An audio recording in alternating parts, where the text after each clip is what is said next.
Hey everyone, and welcome back to the Creative Juggle Joy podcast. I'm Kaylie Edwards, your host for today, and I've got a solo episode lined up for you. Today, we're diving into a topic that's super important, but can also feel a little overwhelming: building an online presence as a creative. Now, I know that a lot of you, especially if you're a little bit more on the seasoned side of the creative spectrum, might feel a bit intimidated by social media or technology. And hey, I totally get that. I've always been a bit of a techy person. I grew up with tech as a kid, and I've had tech-related jobs before, so I don't usually feel overwhelmed by it, but I still get frustrated by certain aspects and certain tech platforms and software that I have to use. There have been many times where I've been stuck, no matter how many guides I read or researched, and I've had to call tech support for help. So trust me, when I say it's okay to not know everything, asking for help is actually a smart move. It saved me a ton of time. But today, I want to help you build your confidence and feel more comfortable with getting visible online. First off, why do you even need an online presence as a creative? Well, here's the short answer: visibility. Without it, how are people going to find you and your beautiful creations? Your online presence is your chance to share your work with the world, build a community, ultimately make a living from your passion as well. When I first started my creative journey, I didn't really do much with social media or with the online aspect when I first started with my candles. It was a little bit later on I started with that because of the pandemic. I kind of had to do that. I started off with craft fairs and markets and things locally. But by the time I'd set up an Etsy shop and started promoting on there and social media, it got to a point where I had to actually change my business model. But having a solid online presence has allowed me over the years to stay visible and connect with my audience, even when life got busy. And I've had to pivot because of the pandemic. And let's be honest, you've probably heard about creatives who've built thriving businesses online and people who haven't. And it's no surprise. Having an online presence gives you the chance to reach people beyond your local community, expanding your opportunities. It allows people to find you and your art or creations. It allows you to take control of your story and decide where you want to show up in this digital world. So even if you're feeling a little tech shy, remember you're doing this for yourself and your future audience. They want to find you and your creations, and it's worth it to put yourself out there. It's worth pushing past that fear of being seen and being visible online. And hey, I do get it. If maybe you've got some trauma in your past, or you've had to deal with bad comments from people, or you've been bullied before, I know sometimes that can also put you off from getting online and being out there in case you get negative comments. But there is ways around it. So I encourage you to still try and find a way that you can make it work for yourself. We did talk about it in a previous episode before about getting visible and the fear of it, so please check that out. Now, let's talk about some common mistakes that new creatives often make when they're trying to get visible online, especially when you're just starting out. I've made these mistakes myself. One of the biggest mistakes I see is creatives trying to do everything at once. They want to be on every platform: Instagram, Facebook, TikTok, Pinterest, YouTube, you name it. And I totally get it. You want to reach as many people as possible, but if you're just starting out, this can be super overwhelming. So start small. Pick one platform that suits your creative style. Are you a visual artist? Then Instagram or Pinterest might be a good fit. Do you love writing or want to share your process? Consider starting a blog. Focus on mastering one platform before you try to conquer them all. When I first started using social media for my business, Consistency was my biggest challenge. It still sometimes is today. I would post now and then, but never on a schedule. And guess what? No one noticed. Social media algorithms love consistency. So even if it's just posting once or twice a week, make sure you're doing it regularly, on the same date, same time. This is where I've made progress. Having this podcast has given me a rhythm. I know I need to post about each episode, which forces me to be consistent. And honestly, it's been a game changer. My feed is filling up regularly now with content. And it's also forcing me a bit more to actually post about different parts of my business as well. So if you're looking for something to help you stay on track, consider creating 1 to 2 pieces of content a week to start off with. Whether that's a blog, a YouTube channel, or a podcast like mine, having content to create will help you stay consistent and give your audience something to engage with. It gives you ideas for content. And if you can plan ahead for that as well, let's say you plan content ideas for 3 months, so 12 weeks, you then know what you're posting, what you're going to talk about, and it makes scheduling out much easier and quicker. And I can't stress this enough, how important it is to know your audience before diving into social media and even creating your product. If you don't have a clear idea of who you're speaking to, your posts will feel scattered and you won't get the engagement you're hoping for. Start by defining your target audience. Then do some research to find out where they hang out online. Where can you find your target audience? Who are your ideal customers and where are they going to be? You don't want to waste time on platforms that don't serve you. For example, if you're an artist or a visual creator, Instagram or Pinterest might be the way to go, or even YouTube. But if you're more into building community or selling, Facebook groups could be a better fit. You don't need to be everywhere, just be where your audience is. For the likes of some visual artists, they may be more aimed at commercial companies who might be looking for like office paintings or office decor. Then maybe it might be best going on the likes of LinkedIn, which is more business to business based. Speaking of platforms, here's a biggie. Choose your platform based on your audience. It's that simple. Look at each platform's demographics, match that with who you're creating for. For example, if you're selling art, Instagram and Pinterest are awesome because they're visually centric, as I've said.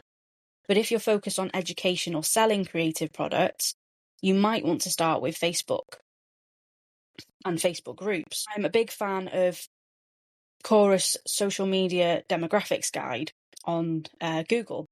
You can find that. I'll link it below, which breaks down updated stats for each platform.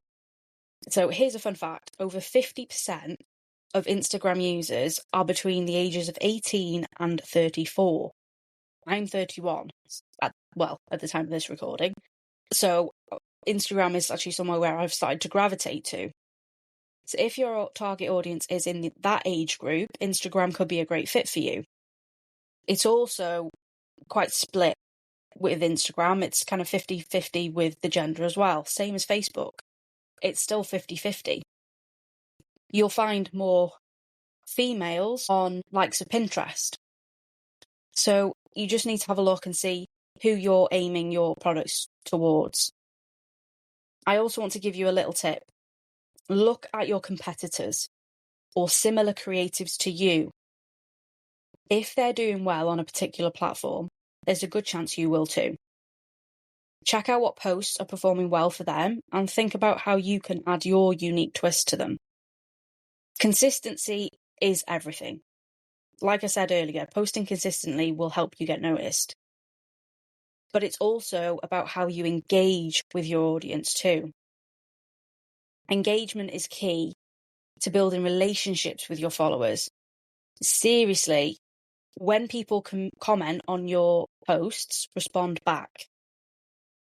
So if you post, let's say you post in the morning before the school run, make sure when you get back from the school run, you're checking that post to see if there's any interactions on it. Have people commented or have people DM'd you? Make sure you're liking their comments, you're responding to DMs and the comments. This will help the algorithm boost your content, your posts, because they're seeing that you're actively engaging with your followers or with audience. This is how you build that trust and loyalty. If you're on platforms like Instagram, using reels and carousels is a great way to get in front of new eyes on the platform, because Instagram boosts reels and carousels. Carousels seem to be getting more traction now, with more reach with people who aren't actually following you yet. But don't just sell, engage with your community. Soft selling works best in the long run. You can also hard sell promotions. So basically like the buy now post, you can still do that, but make sure they're a little bit less and you're providing more value in your posts. So behind the scenes, stories about your art or what you're up to. And don't forget to share why you create. Using storytelling to share your journey, give value and offer advice.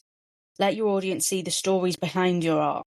The more personal you get, the more people will connect with you and your art and creations if you do crafts. All right, now let's talk about some tech. I know many of you are thinking, Kaylie, tech can be a nightmare. But I promise it's not impossible. There have been times when I've been so stuck and had to call tech support because I could not figure something out, no matter how many guides I read. It's frustrating.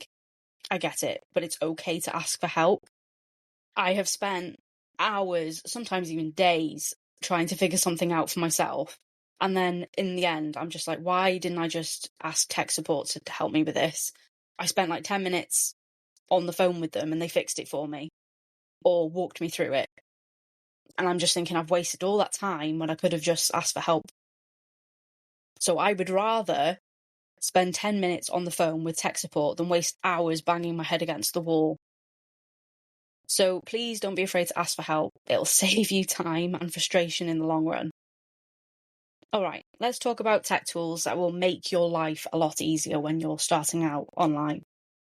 Website builders, obviously having a website somewhere where people can be directed to see your stuff that you've got, anything you're selling, your portfolio you want to show off for the body of work to get customers in, then a website is ideal and is something I think you should have. I know there's some people that say that having a website, you don't need one, but you do for visibility. It's somewhere where you can direct somebody online to go and see what you offer. So I love website builders like PayHip. It has a free tier with all the features. I think the only thing that obviously what they get off you is like a percentage of any sales that you get. But you can also lower that by upgrading to their plans. But I stayed with their free plan when I started out with them. But also you can check out Wix, Squarespace or WordPress, which is a standard. They're simple, intuitive, and made for people who are not as techy. So if you prefer Shopify, because I know some people recommend that, and some people swear by it, though I'm not personally a fan. I have a client who uses Shopify, and she doesn't mind it, and there's a few other people I know who use it. But yeah, I wasn't really a fan of using it. But you can also go and try it out. Try these sites out, have a go, have a look. Some of them come with free trials. Some of them are free anyway to use. Just have a play around and see which one works for you. Content creation. So for like the likes of graphics, Canva is awesome. I love Canva. I'm in it daily. So if you're into video and you want to do reels, you can use CapCut for editing. And you can use that on the mobile, so you can edit it and then post it straight up onto Instagram or Facebook or Pinterest. For content planning, you can keep it all organised with the likes of Trello and Notion.